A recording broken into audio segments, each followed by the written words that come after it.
Vamos a saludar entonces para hablar o empezar la conversación sobre todos estos temas a Thaís Gadea Lara, que efectivamente está en Ezeiza. Me imagino que con un poco de cosquillas en la panza, Thaís, como cuando uno emprende un viaje y cuando emprende una cobertura de esta característica. ¿Qué decís, Thaís? Buen día. Buen día, Sergio. Sí, con el nerviosismo. Cubrir la COP no es nada fácil. Son 2 semanas de trabajo muy intenso, de dormir poco, no comer muy bien y sobre todo también por la tensión siempre que implica, ¿no? Cubrir un evento importante y, como vos bien decías, en un año y en un contexto particular, ¿no? En donde ahora los ojos van a estar puestos en si realmente los líderes responden, ¿no? a todo eso que pasó a lo largo del año. Sí, me parece que está flotando una pregunta sencilla ya en el arranque de la cumbre. ¿Quieren o no reducir las emisiones? ¿Efectivamente aumentarán los compromisos? ¿De qué envergadura? Sí. ¿Cómo lo harán, no?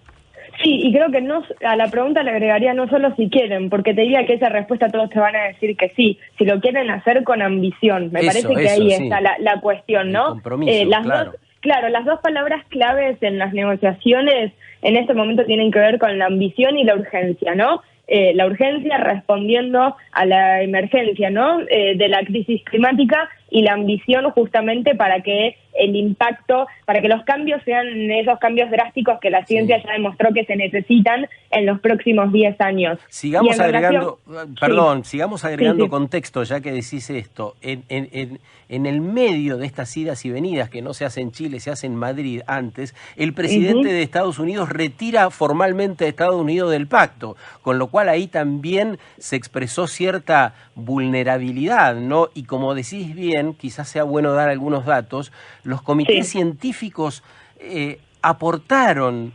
información clave para entender en el momento crítico que vive la humanidad, ¿no?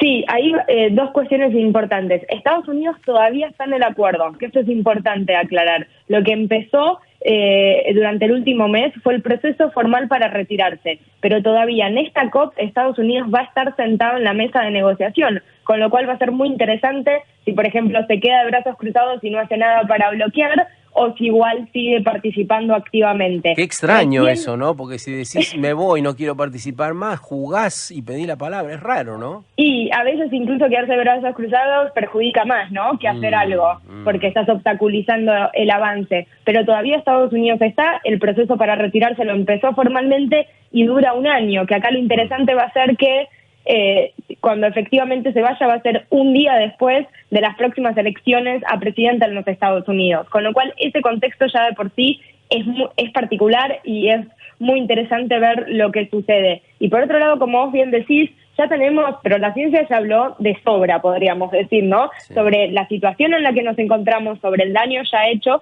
y sobre todo también sobre cuáles son los escenarios futuros. Y cuando se habla de esto de el titular de, bueno, nos quedan 10 años, no es que es un reloj de arena y que si no en 10 años es el fin del mundo, esto también es importante aclarar, sino que tiene que ver con un periodo en el que si durante estos 10 años no hacemos los cambios drásticos que se requieren, después ya las consecuencias y los efectos del cambio climático van a ser mucho más dramáticos, ¿sí? Por eso es que se habla de este periodo de 10 años de cambios contundentes, urgentes y ambiciosos. Por eso es que también lo que se espera en la COP, el propio presidente de España, que ahora es el país que ha dado sede, ¿no? Después de lo ocurrido en Chile, el propio presidente de España esta semana expresó en su cuenta de Twitter que su objetivo para la COP es que haya más países que anuncien el compromiso de neutralidad en carbono para 2050. Así que, y sobre todo yo te agregaría ahí los países más digamos, los que más aportan emisiones, porque acá muchas veces lo que pasa es que hay países que se comprometen, pero son los países más vulnerables a los efectos del cambio climático o los que menos contribución tienen. Todos tienen que asumir compromisos, pero me parece que hay que ver sobre todo a los grandes, ¿no?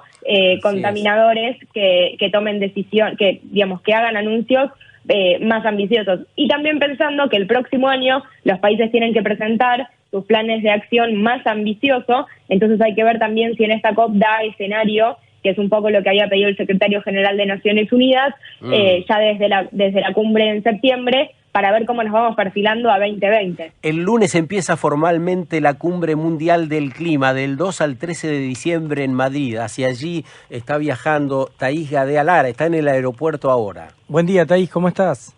Hola, Juan, ¿cómo estás? Bien, muy bien. Tengo algunas preguntas que seguramente más de uno tiene en la cabeza para intentar entender cómo funcionan estas relaciones internacionales y estos acuerdos. Recién nos contabas que recién el año que viene se pueden proponer metas más ambiciosas, pero que este año hay países que pueden adherirse al deseo de carbono neutro 2050. ¿Cómo funciona este tema de aumentar el compromiso o me sumo a esto, pero recién el año que viene te propongo metas nuevas? ¿Cómo es el tema en términos de organización? Un país no puede, por ejemplo, llegar a esta COP25 y decir cambio mi acción, digamos, o tengo metas más ambiciosas. Sí, ya hay algunos que si quieren, o sea, eso lo pueden hacer. Y obviamente se entiende que si vos te comprometés, de hecho la Argentina, por lo menos Mauricio Macri ya lo comprometió en la cumbre de septiembre, la neutralidad en carbono 2050, si vos tenés esa meta, se entiende que después el plan más ambicioso que vas a presentar tiene que ir en línea con eso, ¿no?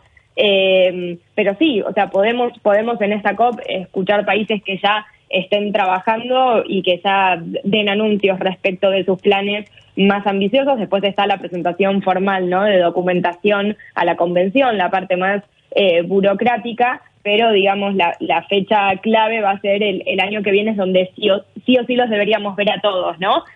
Los planes más ambiciosos. Y ese sí o sí tiene que ver con que en el acuerdo firmado en París se establece esa fecha.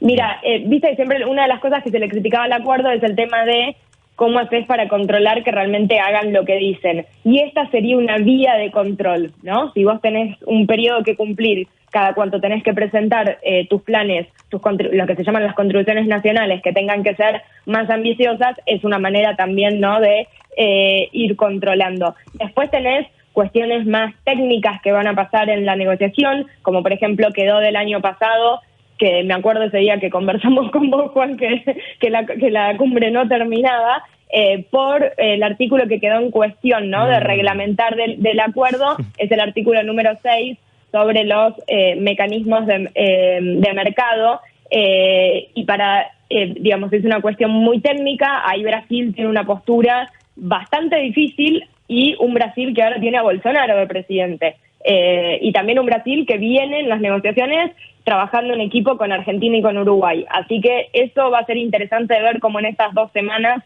se va resolviendo, si es que se resuelve. Ya algunos me han dicho que no saben si el artículo 6 se va a poder llegar a resolver en 2 semanas, pero bueno, habrá que ver. Es alentador, por lo que pareciera la conducción de la cumbre estará a cargo de 3 mujeres. ¿Qué pensás, Thaís? Sí. Me encanta.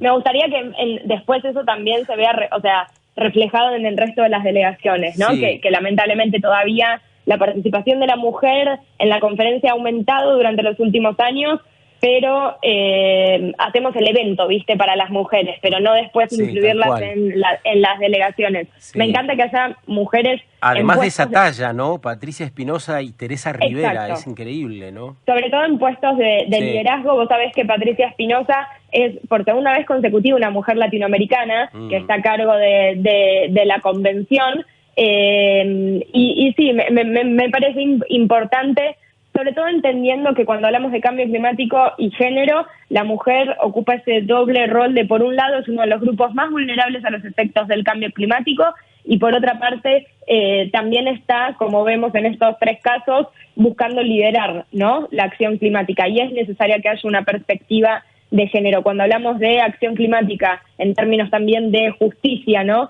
climática, tiene que ver también pensar en la igualdad. Bueno, Thaís, estamos, me imagino que van a ser 2 semanas frenéticas de muchos encuentros, nos vamos a mensajear seguramente y te vamos a seguir en redes, en todo tu trabajo en Conexión Coral, por supuesto, en redacción, en el canal de la ciudad y en la radio pública de la ciudad también aquí. Así que, bueno, espera un gran trabajo y nada, desearte lo mejor desde acá. Muchas gracias, sí, y ojalá que sean 2 semanas que sea intenso porque haya acción, eso siempre es lo más importante, y la expectativa con la que creo todos hoy nos estamos movilizando para ir a la COP, y ojalá sobre todo, sabes, también pueda haber una representación latinoamericana, que lamentablemente la COP no terminó siendo en suelo latinoamericano, terminó siendo en suelo europeo, pero ojalá se pueda ver esa representación de una región muy vulnerable, ¿no?, a los efectos del cambio climático. Y para que vuelva ahora, Thaís, a nuestro continente, digamos, van a pasar unos años, ¿no? Porque al quedarnos con la presidencia, al hacerse en Madrid, pero todavía Chile sostener la presidencia, después me imagino estará por Asia, por África. Va cambiando, sí, va cambiando por regiones. Lamentablemente vamos a estar con la próxima COP, con 4 COP en suelo europeo, sí, porque hubo una con presidencia de Fiji, que obviamente no se podía hacer en Fiji, no había recursos financieros, y entonces se terminó haciendo en Alemania, en Bonn, bajo presidencia de Fiji, y el próximo año se espera que sea en Reino Unido, lo más probable es que sea en Glasgow, así que sí, 4 COP seguidas en Europa, pero bueno, veremos después cómo sigue, ¿no?, la rueda. Abrazo y buen viaje. Muchas gracias, chicos, y a todos los oyentes. Chao, abrazo. Thaís Gadealara estará cubriendo la cumbre climática mundial con las particularidades que ya empezamos a contar. Es muy, pero muy especial este encuentro. Figurará, me parece, en la conversación pública por lo que se pueda acordar, por las discusiones que se planteen ahí. Los abrumamos de entrada por ahí, 20 minutos de charla y datos, nos parecía que era necesario, por ahí nos tomamos un respiro y de paso un mate con Rosalía.